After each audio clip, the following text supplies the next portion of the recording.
હું એસએન સવાણી વેરાવળ બાર એસોસિએશનનો પ્રેસિડેન્ટ છું। આજે વહેલી સવારે કોર્ટના મેલમાં એક મેલ આવ્યો હતો કે ભાઈ વેરાવળ કોર્ટ બિલ્ડિંગને બોમ્બથી ઉડાડી દેવાની ધમકી આવેલી છે।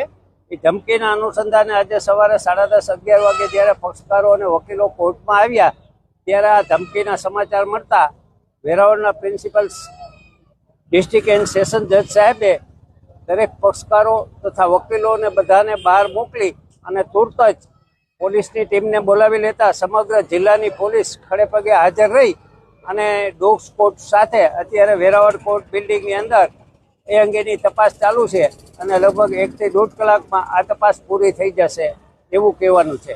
વકીલો અને પક્ષકારોમાં કેવો માહોલ છે? ઉચાટનો માહોલ છે? કઈ વકીલો અને પક્ષકારોમાં એક ગભરાટનો માહોલ છે। વેરાવળમાં ક્યારેય આવી ઘટના ક્યારેય બની નથી એટલે વેરાવળના લોકો અત્યારે પક્ષકારો વકીલો બધા ચિંતાતુર છે અને થોડીક માનસિક દબાવમાં આવી ગયેલ છે અને આવી પરિસ્થિતિનું લોકોને અને વકીલોને ખ્યાલ પડતા એક ભયનો માહોલ ફેલાયેલ છે।